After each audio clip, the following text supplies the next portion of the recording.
I've always had this dream of having a show called One Man Show.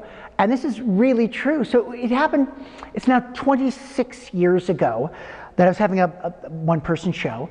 And the gallery director asked me what I wanted to call it. I said, I wanted to call it One Man Show. One Man Show, that sounds really, really good. And then she had the announcements printed up, and she said, oh, by the way, I decided to go with, well, something else. So it's very strange and kind of vulgar. And I was kind of like, well, not only did I not get my title, but I got something really, really odd.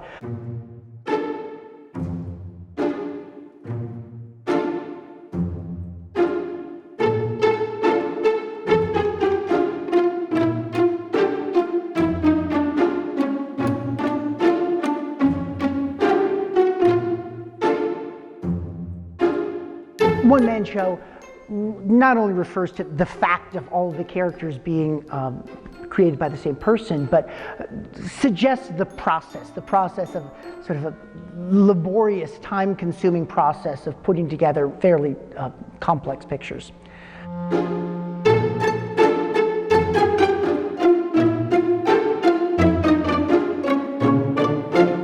Many of the kinds of advances that we think of as being optical discoveries, right? Optical or photographic discoveries in the 19th century actually have an industrial basis, meaning they were discoveries that were made in the course of trying to make factories run more efficiently. Things like the phenakistoscope, which is a forerunner of the zoetrope, for example. Something which was originally discovered for industrial purposes and then is ultimately developed for mass entertainment. Let's just say contemporary motion pictures, grow out of, experiments and devices which are at least arguably kind of dehumanizing.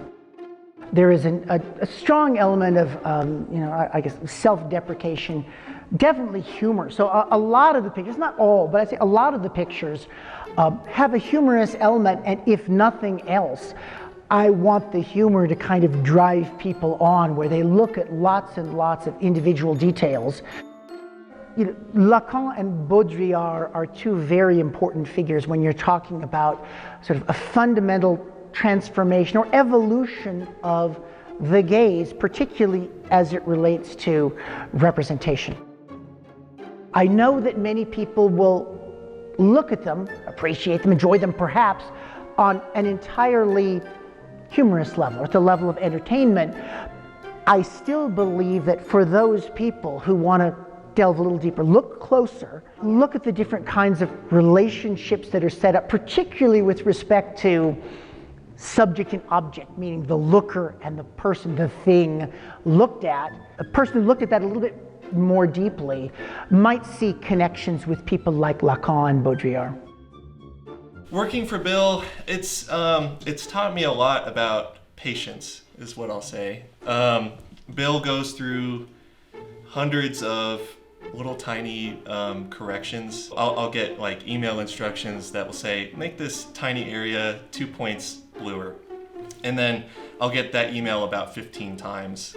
The average viewer, or actually any viewer, is not gonna find like all the thoughts that went into the work. If he's asking me my opinion on a certain thing, he'll stop mid-sentence and then start asking me about something else that just popped in his head.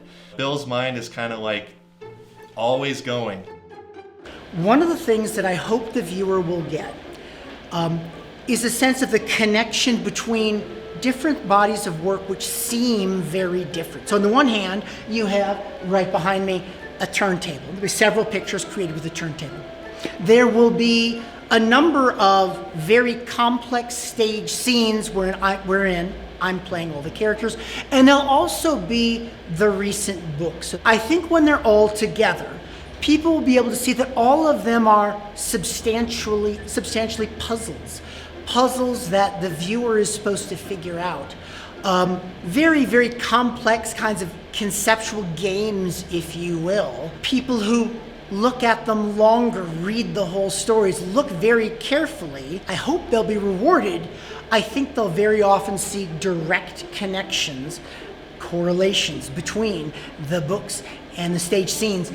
and the turntable, meaning the kinds of themes about looking, about identity, about subject and object and looking. Those kinds of themes move from one approach to another.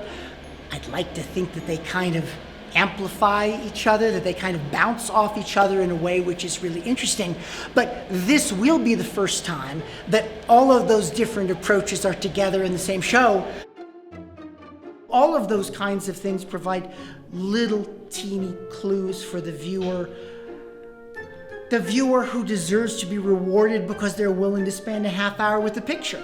Yes, that viewer is 1 in 200, right? 1 in 500, maybe that viewer doesn't exist. But assuming that there is such a viewer who's willing to look a little bit longer and look at the little teeny clues within the picture, I like to reward them and provide, little hints and clues which cumulatively add up to a kind of complex, hopefully rewarding story.